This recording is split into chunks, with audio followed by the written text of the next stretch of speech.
This is Sports Handicapper Ian Cameron for Sportsbook Review, and I am taking a look at your MLB overnight lines for the games on Thursday, June the 16th. Let's get right down to business. Let's start by looking at the Milwaukee Brewers and the LA Dodgers matchup taking place Thursday night on June 16th. Now, the Milwaukee Brewers, 30-35, not a great team by any stretch of the imagination.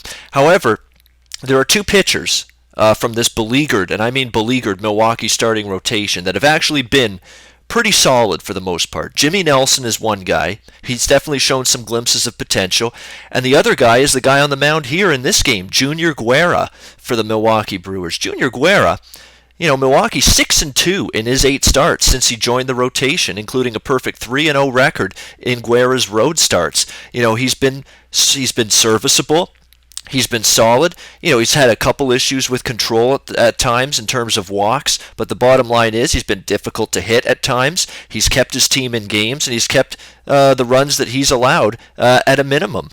So there's a lot to like right now from Junior Guerra. He's one of just 2 starting pitchers on this Brewers rotation that Milwaukee has a winning record with when he takes the mound. Nelson and Guerra are the only 2 guys on this rotation with winning records from a team win-loss perspective for this Milwaukee rotation. So definitely positive signs here for Guerra. He's facing the Dodgers here for the first time, which should be a benefit to him.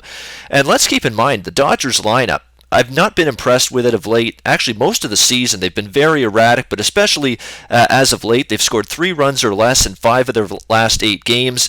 They've been winning a lot of close, tight, lower-scoring games lately. They haven't been blowing many teams out, so I think Guerra can come into Dodger Stadium here and give his team a chance to win. And on the flip side, Scott Kazmir on the mound for the LA Dodgers. He's had a little bit of good, a little bit of bad this season. He's been a mixed bag, really, for the Dodgers. And he's coming off an outing against San Francisco that definitely raises a red flag to me because he had control and command issues in that start, allowing 5 walks in 5 innings pitched against the Giants. That's definitely a concern for me. When I see the walks just suddenly jump up like that, like they did for Kazmir in his last start against San Francisco, it has me concerned about his ability to pitch here in this outing.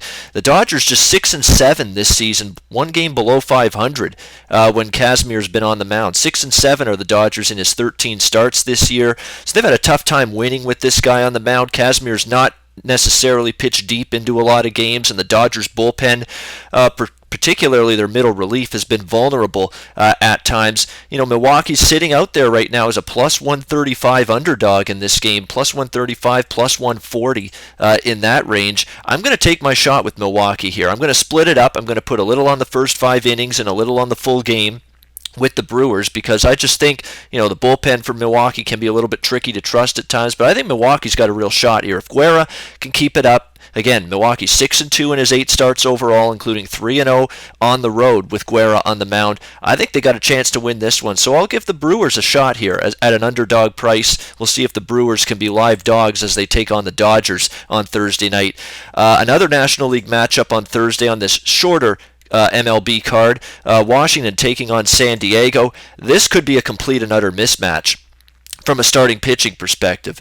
We talked about Eric Johnson in his last start prior to facing Colorado at Coors Field, and I just raked the Padres over the coals for that decision. A completely bonehead, idiotic, embarrassing move. It's hard to believe a professional major league team can think like the way the Padres thought about making Eric Johnson start in his first outing with the Padres in the stadium and the team that he did in 90-degree weather. It was just an absolute disgrace by them. But it's hard to believe any team could make that kind of decision. Oh, maybe I can believe it, because they're the San Diego Padres. That's why. That's how they can make that kind of dumb decision. Anyway, Eric Johnson in that debut for the Padres against the Colorado Rockies at Coors Field, not very good. Obviously, the Padres pay the piper for him making that start. He allows 5 runs on 9 hits in just 4.2 innings, including a couple of home runs allowed. I just don't know if Eric Johnson's a major league caliber arm. How many chances is one guy going to get to prove that he's a major league pitcher? I mean, Chicago White Sox, he was never able to prove it. He's up and down between the White Sox and the minor leagues. And when he was up with the White Sox, his numbers were ugly. And I think he's going to struggle here in San Diego. Petco Park should help him. Don't get me wrong. It definitely should. And I'd certainly give him a chance to be better here than he was in Colorado at Coors Field in summer heat at 90-degree weather. But he's facing a pretty damn good Washington lineup here. The Washington Nationals, for the last several games in very good form offensively, scoring 4 or more runs in 7 of their last 10 games. And Washington's completely owned this series. And I mean owned it. Washington took 3 of 4 games from San Diego at Petco Park last season. The 3 games they won in that series here at Petco last year, they won all of those games by 3 runs or more, winning them by margin. And Tanner Roark should pitch pretty well here. Roark coming off a much better outing against the Phillies in his last start, shutout ball in 7 innings pitched against the Phillies, and he's owned the Padres. It's at the point where Tanner Roark is going to go out on that mound, and he's going to have that mindset of, am I ready to make this San Diego Padres team my bitch once again, because he's certainly done that in his previous 2 starts against San Diego, dominating them both times, shutting them out twice over 17 innings. He allowed just 6 hits in those 2 starts combined against San Diego. And how about 1 walk and 19 strikeouts? Yeah, 1 walk, 19 strikeouts in those 2 starts for Tanner Roark against this San Diego Padres team. Just absolute dominance. Washington shut out San Diego 6-0 in Roark's previous outing against them here at Petco Park, which took place back in 2014. And I think they can duplicate that success here in this game. We don't have any run lines out yet. Don't have any team totals out yet. It's too steep to lay on the money line, in my opinion, minus 180 here with Washington in this game. Actually, they've dropped a little bit, minus 150, minus 160, some early money on San Diego, which is a little bit of a surprise to me, but I'm going to recommend Washington on the run line, minus 1.5. You'll get a plus price with that. And also, when team totals become available, maybe the Nationals to go over their team total worth a look, as well as the Padres under. Considering just how Tanner Roark's he hasn't allowed a single run against San Diego in 2 starts against them over 17 innings. So that should mean it might be a little bit of tough sledding here for the Padres lineup against Tanner Roark in this outing. So we'll look toward Washington run line, Washington over their team total, and also San Diego under. Their team total might be worth a look in this game as well. Seattle, Tampa Bay on the Thursday card. We got screwed in James Paxton's last start. What an unlucky son of a bitch this guy is. Couldn't have pitched any better in his last 2 starts against Cleveland and Texas. And Seattle, defensive blunders. Seattle, totally inept, untimely hitting, not able to come through in the clutch. And of course, bullpen meltdowns. Absolutely robbing James Paxton of victories in both of his previous starts against Cleveland and Texas.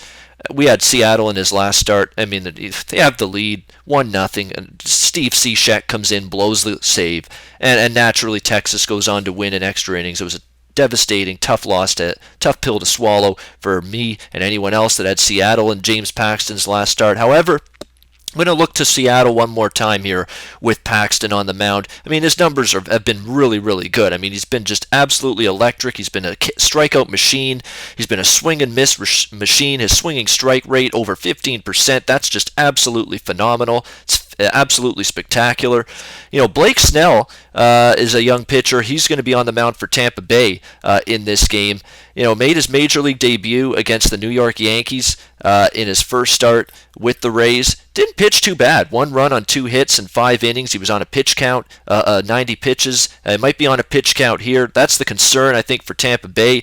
Blake Snell showed capabilities, but that Tampa Bay bullpen, if Blake Snell's on a pitch count again here, doesn't go deep. That Rays bullpen in middle relief is very suspect and always troublesome in terms of giving up runs. So Seattle might have the late edge in this game, and I like Paxton. I think he's a bet-on pitcher. I still think he's a bet-on pitcher, even though he's had absolutely no luck in his last 2 starts. I'll look to Seattle in that game, minus 102, minus 103, close to even money.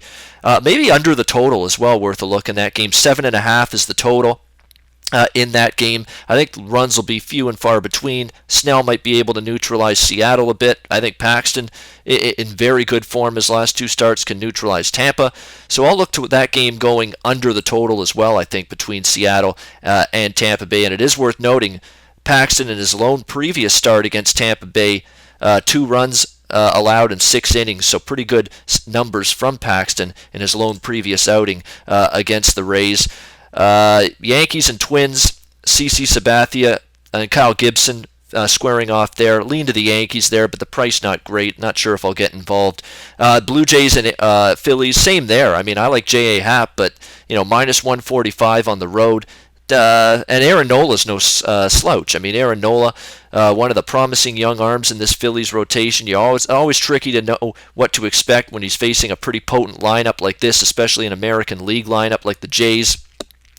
Even though Nola's got potential, how will he handle probably one of the tougher lineups he's faced this season? That being said, Hap's been good. I don't want to lay that price though, so probably a game I'm not going to get involved with there. That's pretty much going to do it for my look at the Thursday games. Again, a shorter card as it usually is on Thursday. That's your look at MLB overnight lines for the games taking place on Thursday, June the 16th. I'm sports handicapper Ian Cameron for Sportsbook Review. As always, check out sportsbookreview.com every single day for the latest in quality sports betting information. And until next time, enjoy the games and good luck.